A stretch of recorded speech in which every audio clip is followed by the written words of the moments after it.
안녕하세요. 책 읽어주는 여자 에젤 강미경입니다. 감리교 이계선 목사님은 미국 퀸즈 평화교회를 담임하셨는데요. 성령과 악령의 영적 세계에 대한 체험을 많이 하신 분입니다. 요 며칠 좀 더우시죠? 천국판 전설의 고향 준비했습니다. 제목이 좀 도발적인 대형교회가 망해야 한국교회가 산다 중에서 들려드릴게요. 서평택 안중 근처 기름리 교회로 부흥회를 인도하러 갔다. 기름리 교회는 산 끝자락 끝에 서 있었고 한눈에 봐도 용의 덩치 끝을 타고 앉은 형세였다. 양쪽으로 동네가 있었다. 터가 무척 세겠구나. 기름리 교회는 집회 기간에 성령의 역사가 강했다. 부흥회를 마친 토요일 아침 이계명 권사댁으로 아침 식사를 하러 가는데 그 집 앞에 아름드리 나무가 장승처럼 버티고 서 있었다.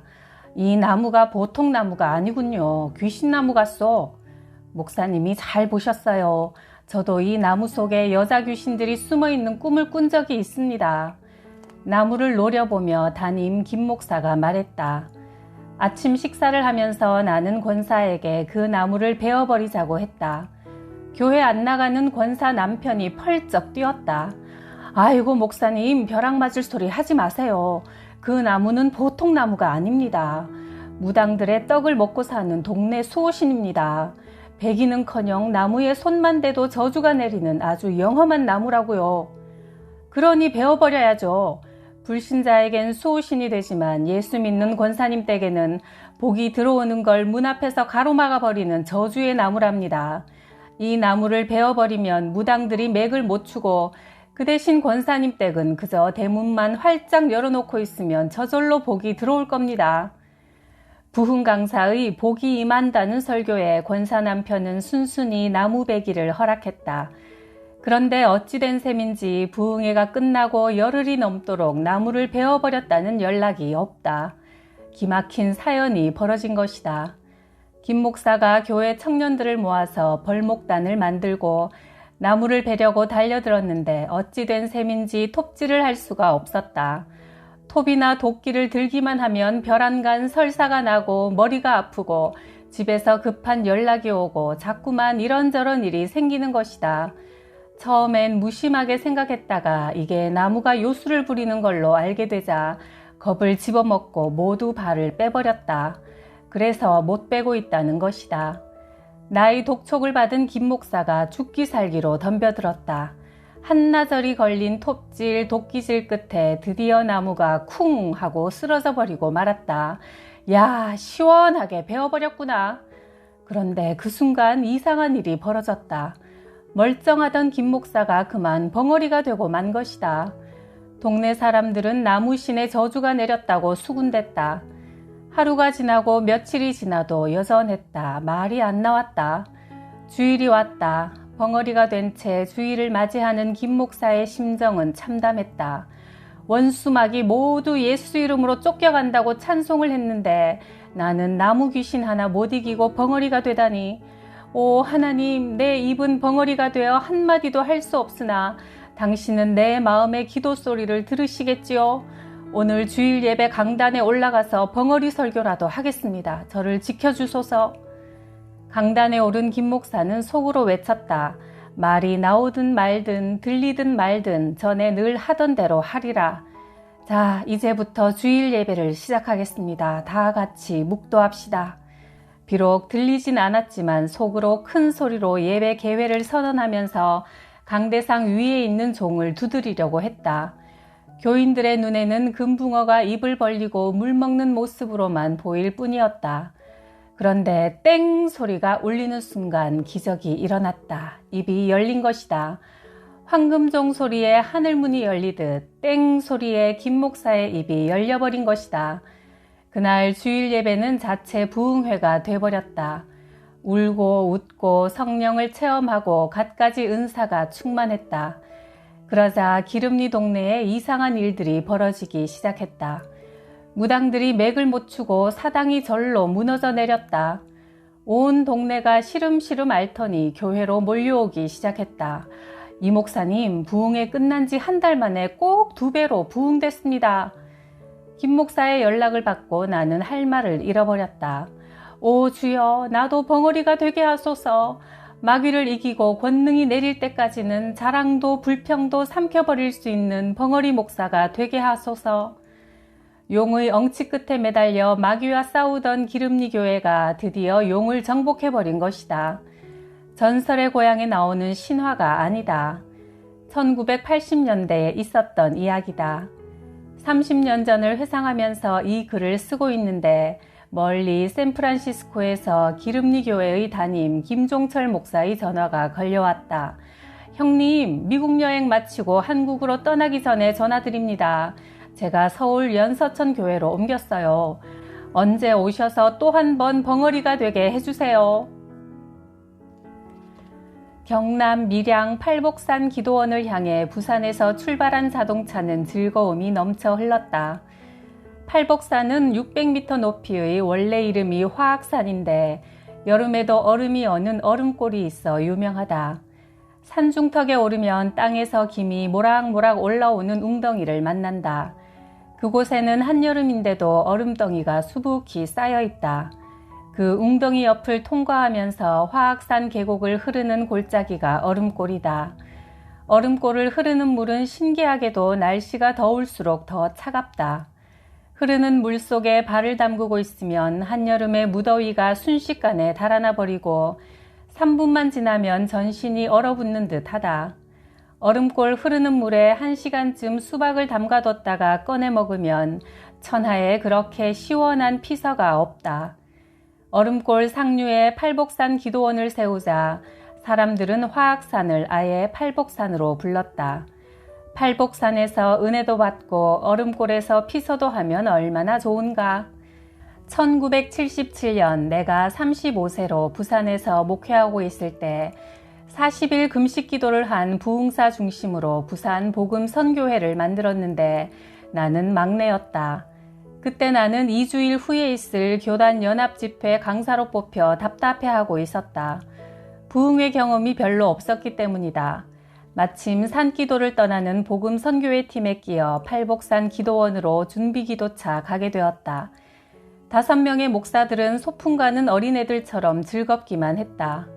부산을 벗어나 신나게 산길을 달리는데 갑자기 병아리만한 꿩새끼 5마리가 도로 위에 나타났다. 그대로 놔두면 차바퀴에 치일 판이다. 저걸 어쩌나 하는데 어디선가 어미꿩이 나타나 새끼들을 급히 도로 아래로 모는 것이다. 그런데 운전하던 목사가 어미꿩과 새끼꿩을 한꺼번에 잡겠다는 심보로 억세게 엑셀을 밟아버렸다. 순간 퍼덕 소리가 나면서 어미꿩은 차바퀴에 깔려 죽어버렸고 새끼들은 그 사이를 뚫고 용케 빠져나가 살아날 수 있었다. 목사들은 꿩을 잡았다고 좋아하는데 나는 우울해졌다. 불길한 징조다. 뱀에게 칭칭 감긴 꿩을 선비가 구해줘서 장원급제했다는 전설의 고향 같은 이야기가 있었지. 새끼들을 구하려고 차 앞으로 뛰어든 어미꿩을 목사들이 잔인하게 죽여버렸으니 이를 어쩌지? 아니나 다를까 얼마 안 가 비가 억수로 내리더니 뻔한 길을 헤매기 시작했다. 버스로 가도 1시간 반이면 충분한 길을 자가용으로 5시간이 넘게 걸렸다. 밤이 늦어 겨우 얼음골로 들어섰다. 얼음골부터는 차를 타고 가는 게 아니라 밀고 가야 했다. 낑낑거리며 차를 밀고 있는데 어둠 속에 숨어있는 얼음골 계곡에서 벼랑간 음습한 광풍이 올라오더니 내 등을 후려치는 것이다. 아하, 이 골짜기의 마귀 역사가 세구나. 나도 모르게 소름이 끼쳐왔다. 악전고투 끝에 올라온 팔복산 기도원은 형편이 없다. 팔복은커녕 어느 것 하나 제대로 된 시설이 없었다. 원장 혼자서 폐가처럼 쓸쓸한 기도원을 홀로 지키고 있었다. 8년 전 기도원을 짓고 해마다 산상 부흥회를 열었단다. 첫 해에 400명이 모이더니 다음 해는 200명, 100명, 40명으로 해마다 줄어들어 부흥회를 그만둔 지 4년이 됐다고 한다. 다음 주에 산상 집회를 하기로 했는데 몇 명이나 모일지 태산 같은 걱정을 하고 있었다. 기도원 자리에는 원래 고려시대 큰 절이 있었다고 한다. 주위 경관은 아름다웠다.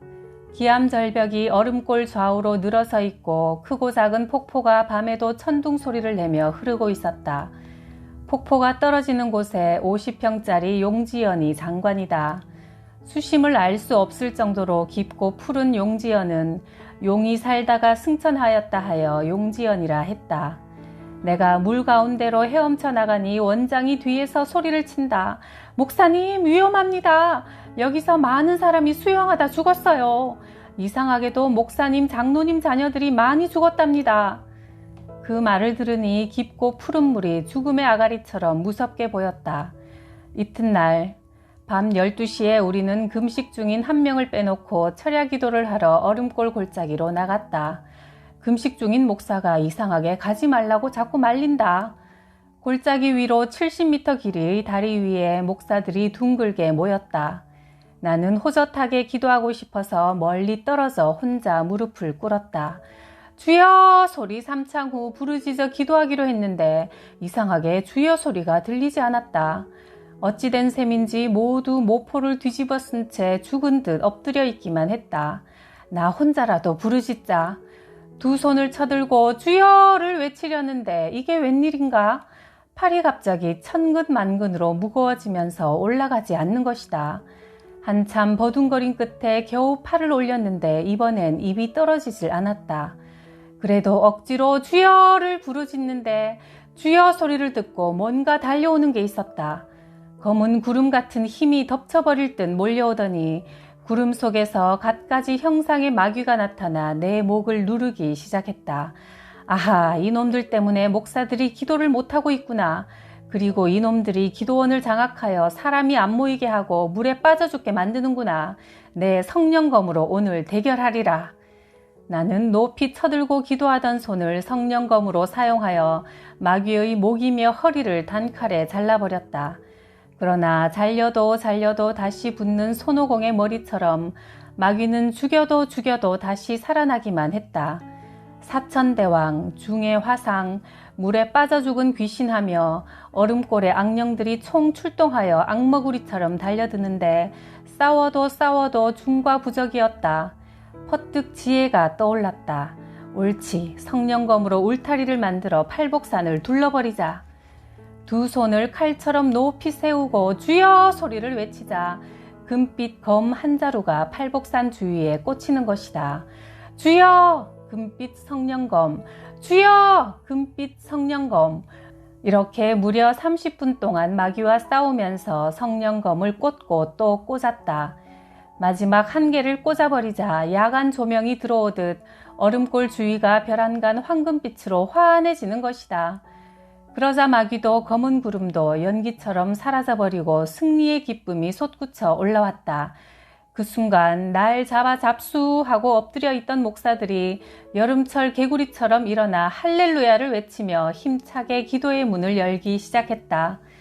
후에 안 일이지만 금식 기도하던 한 목사님이 환상을 보았단다. 목사들이 다리 위에 엎드려 있는데 칼을 든 마귀가 나타나 목사들의 목을 댕강댕강 잘라 자루에 담더라는 것이다. 환상이지만 너무나 끔찍하여 내용은 차마 이야기하지 못하고 그저 밤기도하러 가지 말라고 말리기만 했던 것이다. 산기도를 끝내고 부산으로 돌아가기 전에 기도원 원장을 찾았다. 다음 주 팔복산 기도원 집회에 사람이 많이 모이고 큰 은혜가 내릴 겁니다. 웬걸요? 하도 안 모여서 그만둔 지 4년이 넘었는데요. 그게 다 팔복산의 악령들 때문입니다. 얼음골에 숨어있는 악령들이 방해하는 바람에 목사, 장로 자녀들이 골라가며 폭포수물에 빠져 죽고 기도원 부흥이 안 된 겁니다. 어젯밤 우리가 마귀를 물리치고 팔복산을 성령검으로 울타리를 만들어 두르는 기도를 했습니다. 두고 보십시오. 2주일 후에 나는 연합집회 강사로 나갔다. 1000명이 넘게 모였다. 목회자들만 70명이 참석했다. 나는 부흥회를 고작 2번 인도해본 35살짜리 애송이였다. 그런데 부흥회 기간 내내 어설프게 설교하는데도 청중들은 물결치듯 몸을 흔들면서 아멘을 하는 것이다. 설교 끝에 안수기도를 하는데 내가 손을 머리에 얹기만 하면 사람들은 감전된 듯 쓰러져 버리곤 했다. 나는 그 후로 부흥사가 되어 전국을 누비며 집회를 인도하러 다니기 시작했다. 부흥회가 끝나고 부산으로 오니 팔복산 기도원에서 만난 사람이 찾아왔다. 팔복산 집회에 몇 명이 모였습니까? 800명이요. 목사님들만 70명이나 참석했어요. 대단한 역사다. 내가 인도한 집회와 비슷한 은혜가 팔복산에도 내린 것이다. 30대에 나는 아무런 준비도 없이 40일 금식 기도를 시작했다. 지금이야 금식 기도 안내책자도 흔하고 금식 전문기관도 있지만 74년도는 그렇지 못했다. 나는 무조건 먹지 않으면서 기도하면 되는 줄 알았다. 물도 되도록 안 마셔야 효력이 높을 줄 생각했다. 그래서 아주 견딜 수 없을 때 가뭄에 콩나듯 어쩌다가 물을 마셨다. 일주일까지는 수월했다. 15일째부터는 입술이 타들어가고 얼굴과 몸이 까맣게 변하기 시작했다. 20일째 되는 날은 하루도 견딜 수 없을 것처럼 괴로웠다. 고통 중에 목이 말랐다. 부엌에 나가 물을 마셔야지. 꼼짝하기 힘든 몸을 겨우 일으켜 문을 열었다가 그만 마루 아래로 굴러 떨어지면서 의식을 잃어버렸다. 얼마나 지났을까? 넘어지면서 머리를 돌에 부딪히는 바람에 피가 흐르고 있었다. 그런데 이상한 건 손가락 하나 움직일 힘이 없는데도 마음은 말할 수 없이 편안했다. 누워서 보이는 주변이 모두 평화롭고 아름다워 보였다. 아, 죽음의 평화가 이런 거로구나. 나는 이대로 죽어가는 거로구나. 그런데 그 순간 1살짜리 딸 진명이의 얼굴이 떠올랐다. 딸내의 얼굴이 스치는 순간 나는 살아야겠다는 강렬한 생각이 들었다. 하나님, 부엌으로 물 마시러 가다가 이 지경이 됐습니다. 생수를 주십시오. 엘리야에게처럼 나에게도 하나님의 생수를 주십시오. 울면서 한참 기도하고 있는데 어떤 손이 하얀 플라스틱 바가지를 내 눈앞으로 내밀었다. 우유와 오렌지를 섞은 듯한 뽀얀 음료수가 가득 담겨 있었다. 나는 앞뒤 안 가리고 단숨에 꿀꺽꿀꺽 마셔버렸다. 온 몸에 생기가 돌았다. 그 순간 그 손도 플라스틱 바가지도 사라져버렸다. 이게 꿈인가 생신가? 그런데 그때부터 이상한 현상이 내 몸에 나타나기 시작했다. 머리가 상쾌해지고 피곤이 싹 가셔버렸다. 몸이 거뜬하고 힘이 넘쳐났다. 기쁨이 속에서 샘솟듯 터져나오기 시작했다. 그렇다면 꿈은 아니다. 성령의 물을 마신 것이다. 예수님께서 사마리아 여인에게 약속했던 성령의 생수를 마신 것이다. 성령의 물을 마시자 금식 기도가 아주 수월해졌다. 새벽마다 울면서 부르짖었다. 새벽 기도, 주일 예배, 수요일 예배 인도가 거뜬해졌다. 어찌나 머리가 명석해지는지 40일 금식 기도 나머지 20일 동안 책을 10권이나 읽었다. 평소 친구처럼 지내는 이나모 선생이 찾아와 이상한 얘기를 했다. 목사님 얼굴에 붉고 신비한 광채가 있습니다. 사람의 색깔이 완전히 달라졌어요. 전에는 그런 적이 없었는데 요즘 무슨 좋은 일이라도 있으셨나요? 그 양반은 내가 금식 기도를 하는 게 아니라 보약을 먹고 있는 줄 짐작한 모양이다. 그런데 사람은 물만 먹고는 살 수가 없는 모양이다. 아무리 성령의 생수를 체험했어도 40일 금식은 힘들고 고통스러웠다. 하나님, 금붕어처럼 물만 먹고 살 수가 없습니다. 광야에 메추라기를 주시듯이 엘리야에게 천사가 고기를 공급했듯이 저에게도 고기를 주십시오. 몇 시간 동안 고기를 달라고 졸라댔다. 그런데 기도를 끝내고 보니 내 배가 불룩하게 불러 있었다. 뱃속에 커다란 통닭 한 마리가 통째로 들어가 있는 것처럼 그득하게 느껴졌다. 나는 금식하면서 허리에 역도 벨트를 메고 있었는데 너무 배가 불러서 벨트를 느슨하게 풀어야 했다. 며칠 동안 고기를 먹은 것처럼 든든했다. 엘리야에게 고기를 공급했던 천사가 내게도 고기를 주었다고 나는 지금도 믿고 있다. 나는 그 일 후 사막처럼 메마른 인생길을 걸어가면서 종종 성령의 생수를 체험하곤 한다. 견디다 못해 쓰러질 때가 있다. 차라리 죽음이 그리워진다. 기도할 힘조차 없다. 그냥 두어 시간쯤 엎드려 있다. 그럴 때면 소리 없이 물그릇이 나타난다. 어느 때는 커피잔만하게, 어느 때는 바가지 가득하게 물이 고여 있다. 그러면 마실 것도 없이 생기가 돌고 힘이 터져나와 산을 옮길 것 같은 믿음으로 부르짖고 감격한다. 광야를 헤매던 엘리야가 로뎀나무 아래서 마신 물은 성령의 생수였다. 쫓겨난 하갈과 이스마엘 모자가 물 없는 광야에서 하나님의 음성을 듣고 마신 물도 성령의 생수였다. 사마리아 우물가의 여인에게 예수님이 약속한 생수도 성령의 물이었다. 성령의 물은 죽어가는 사람을 살리는 치료의 능력이다. 더러운 병마를 깨끗이 씻어낸다. 40일 금식 기도를 무사히 마친 후 익산 시골 첫 목회지에 내려갔다. 소옥길 권찰이 밥을 해주는데 먹기가 힘들었다. 그분은 대학생 출신 엘리트와 결혼했는데 남편이 6.25 때 빨갱이 활동을 하다가 맞아 죽었다. 그녀도 심하게 그때 매를 맞아 코가 일그러지고 썩어서 심한 축농증을 앓고 있었다. 전주 예수병원에 가봤으나 이마까지 썩어서 수술할 수가 없단다. 그런 서건찰이 밥상을 들고 오면 축농증 썩은 냄새가 방안을 진동했다. 밥을 먹기가 역겨웠다. 철야 기도를 하는데 교회 안에도 축농증 냄새가 코를 찔렀다. 금식으로 쇠약해진 목사를 위해 서건찰이 철야 기도를 하러 온 것이다. 나는 그녀를 쫓아버릴 작정으로 안수 기도를 해주었다. 예수 그리스도 이름으로 명하노니 서옥길 권찰을 괴롭히는 축농증은 물러가라. 따라 안심하고 집으로 돌아갈지어다. 그녀는 울면서 돌아갔다. 그런데 잠시 후 또 축농증 냄새가 진동했다. 되돌아온 것이다.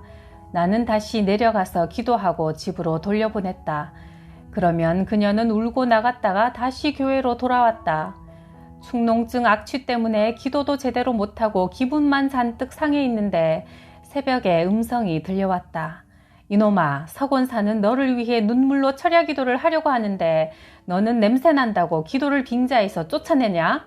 네가 한번 축농증 걸려볼 테냐? 나는 강단을 내려가서 서곤차를 껴안고 눈물로 범벅이 된 채 안수 기도를 했다.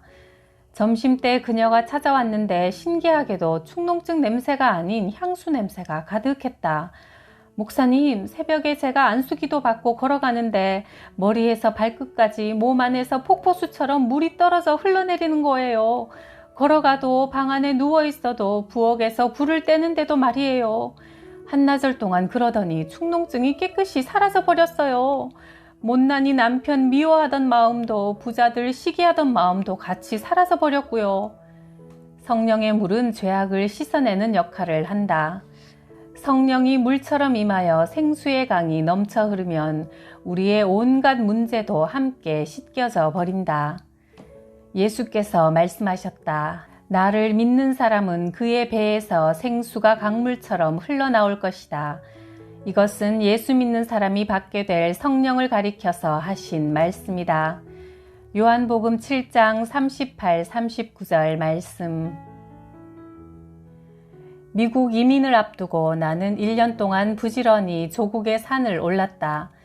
남한의 명산은 거의 다 올라가 봤다. 20년이 흘렀지만 나는 지금도 그때 오른 산들을 고향집 뒷동산처럼 생생히 기억한다. 그중 관악산 등산을 잊을 수 없다. 무더운 여름이라서 좀 가볍고 쉬운 코스를 찾다가 서울대학교 뒤로 완만하게 기어 올라가는 관악산이 만만해 보였다. 산 아래로 내려다 보이는 서울대학교가 유치원처럼 시시해 보였다. 청와대와 삼성빌딩이 있는 서울 장안이 하늘 아래 뇌이로다. 3시간을 걸어 정상에 올라보니 천길 낭떠러지가 아슬아슬한데 그 낭떠러지 위 모퉁이에 석굴암이 대롱대롱 매달려 있다. 호랑이를 잡으려면 호랑이 굴로 들어가야지. 암굴 속으로 들어가 보니 돌부처가 앉아 있다.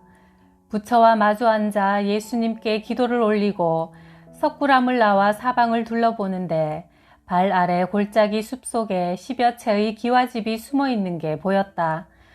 아니, 이 심심 관악산골에 웬 청석골 임꺽정패들의 도둑산채가 숨어 있단 말인가. 내려가 보니 관악산 연주암이었다. 청와대 본관만한 대웅전을 필두로 대궐만한 기와집들이 사찰마을을 이루고 있었다. 늙은 중 하나가 졸면서 마당을 쓸고 있다.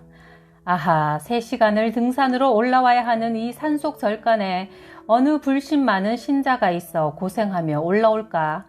찾아오는 사람이 없으니 텅 빈 절간을 늙은 중 혼자서 쓸쓸히 쓸고 있구나. 나는 갑자기 연민이 동하여 그 중이 불쌍하다는 생각이 들었다. 나는 기독교 목사입니다.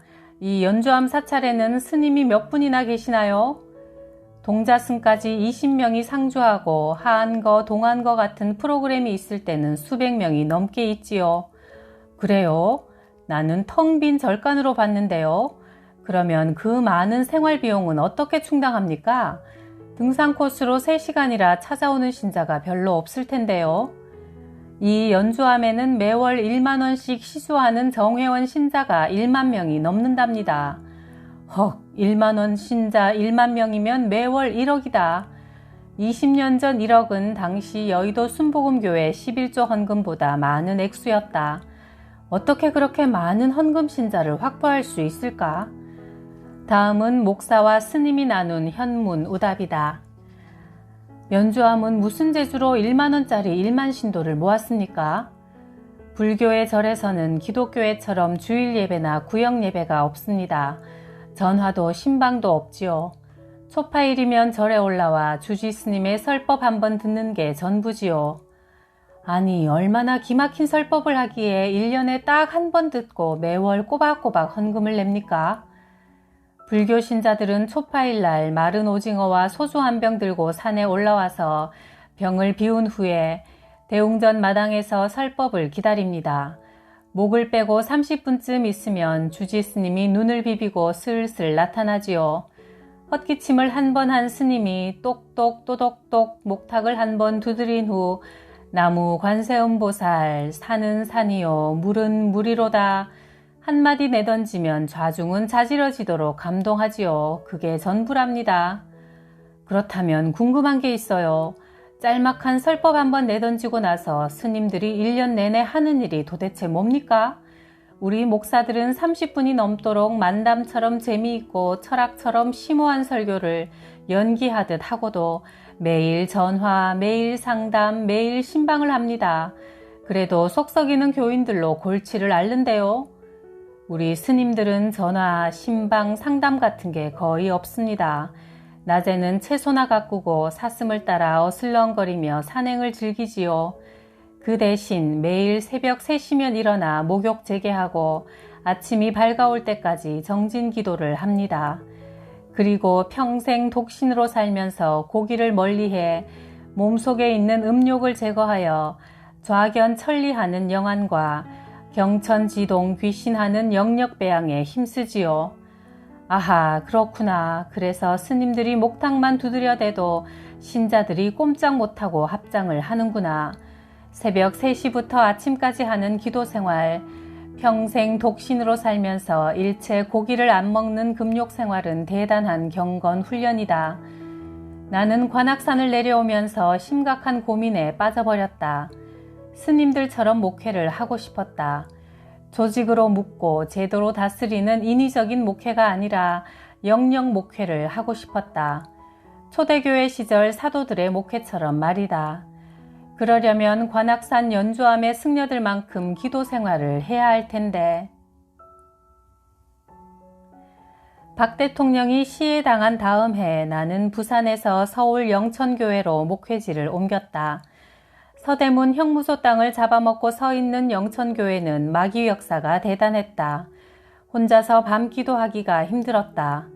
유난히 목회자 가족들이 자주 순환당하는 징크스가 있는 교회였다. 나도 그곳에서 목회하는 중 내 생애 가장 잔인한 시련을 당하고 미국으로 피난 왔다. 내가 소설가로 등단한 것도 그때의 아픔 때문일 것이다.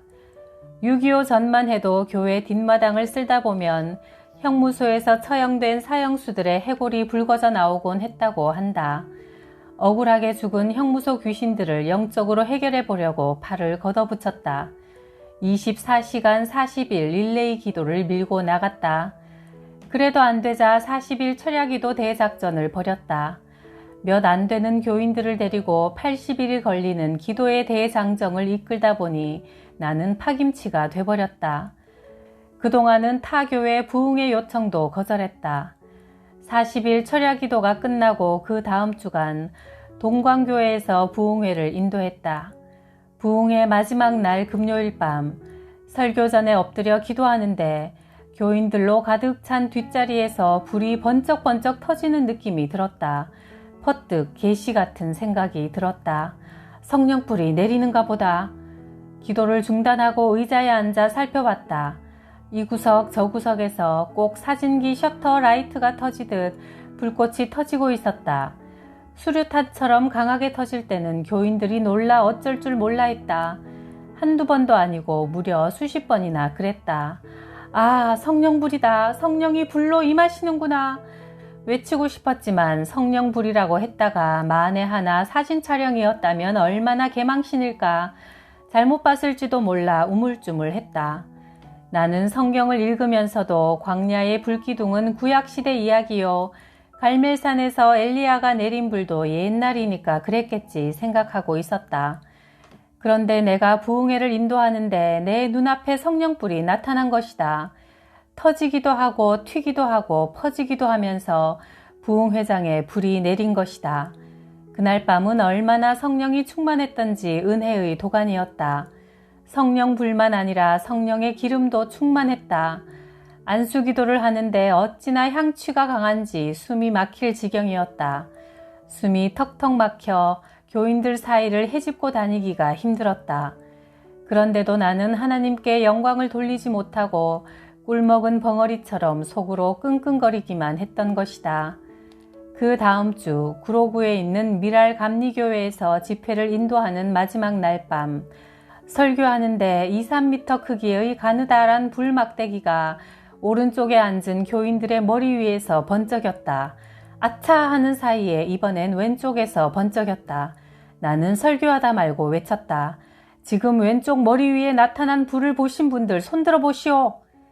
300명 중 3분의 1 정도가 할렐루야를 외치면서 손을 번쩍 드는 게 아닌가.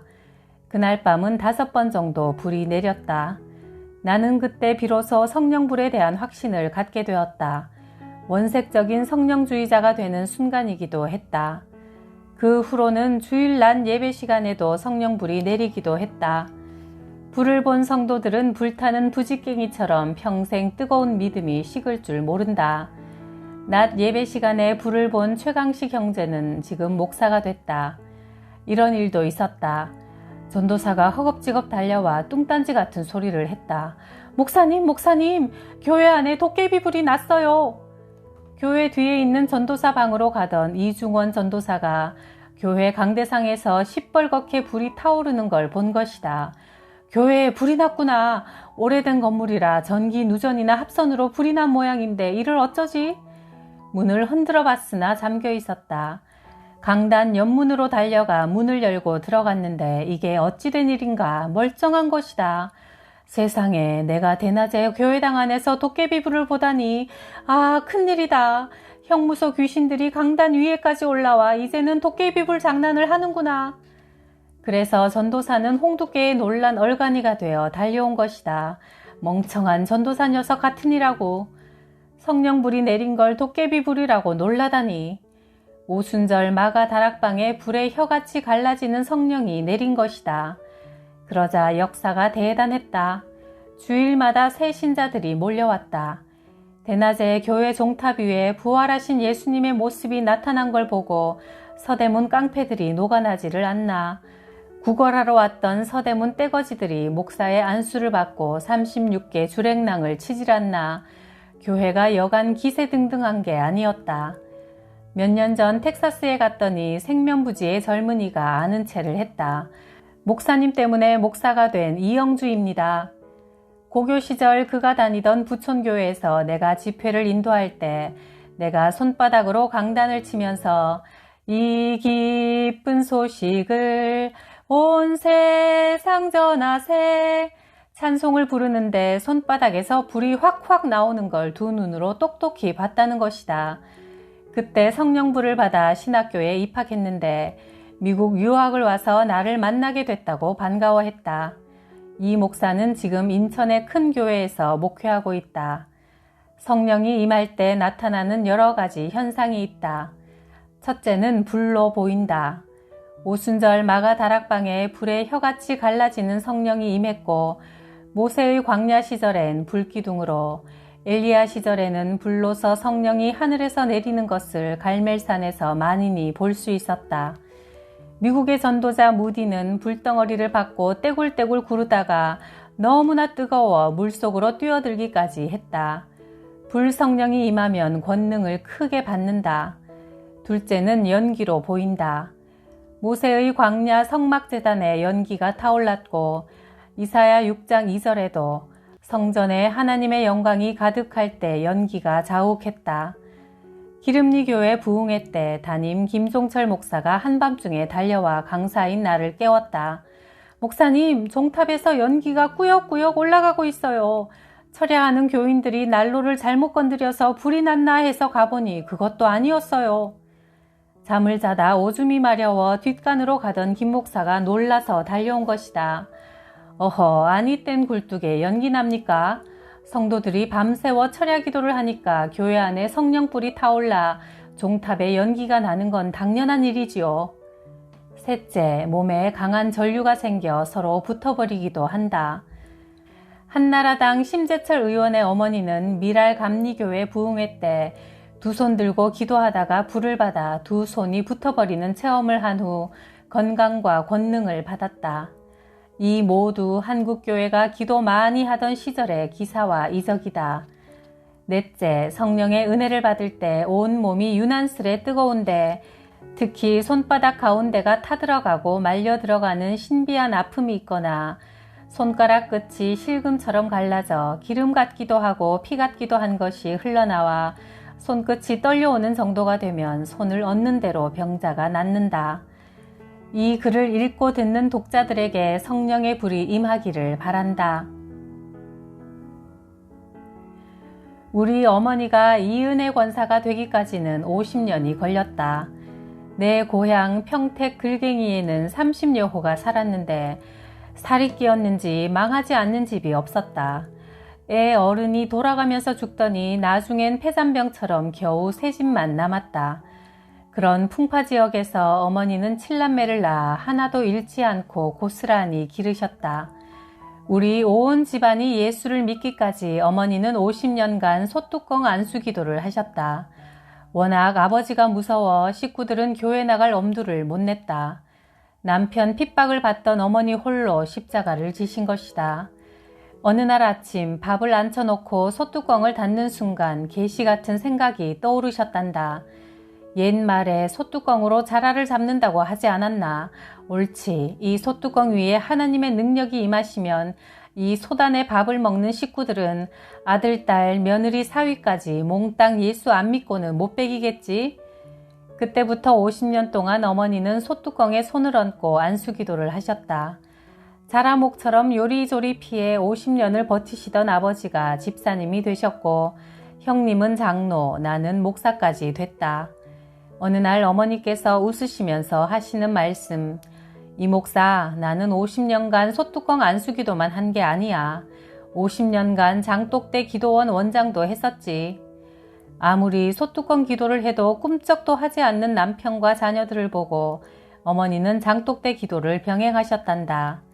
시골 우리 집 뒤뜰 안 장독대에는 간장, 된장, 고추장을 가득 담은 항아리들이 수십여 개 모여 있었다. 큰 항아리, 작은 항아리가 사이좋게 서 있는 게 꼭 맨하튼의 빌딩 숲처럼 항아리 숲을 이루고 있었다. 장을 들어간 어머니는 3년 묵은 간장독 앞에서 무릎을 꿇고 간절히 기도하셨다. 주님, 소금 절인 이 간장, 고추장보다 더 지독한 저들의 영혼을 구원해 주소서. 아버지가 아셨다면 당장 장독대에 날벼락이 떨어져 항아리들이 박살났을 것이다. 저 여편네가 장 들어가서 무어라 자꾸 꿍얼거리지? 소뚜껑 안수기도 50년에 장독대 기도원 원장 50년 덕에 7남매 며느리 사위까지 모두 예수 믿으니 이제 94세에 명예은퇴를 하셨다. 이민생활을 하다 보니 남자인 나도 밥을 할 때가 많다. 된장, 간장, 고추장 넣고 만드는 된장찌개는 아예 전문가 수준이다. 밥이 다 되어 전기밥솥 뚜껑을 열다가 나는 가끔 어머니를 흉내내어 전기 밥솥 위에 손을 얹고 안수기도를 한다. 이 밥 먹는 우리 식구들 모두 예수 잘 믿게 하옵소서. 주 예수를 믿으라. 그리하면 너와 내 집이 구원을 받으리라.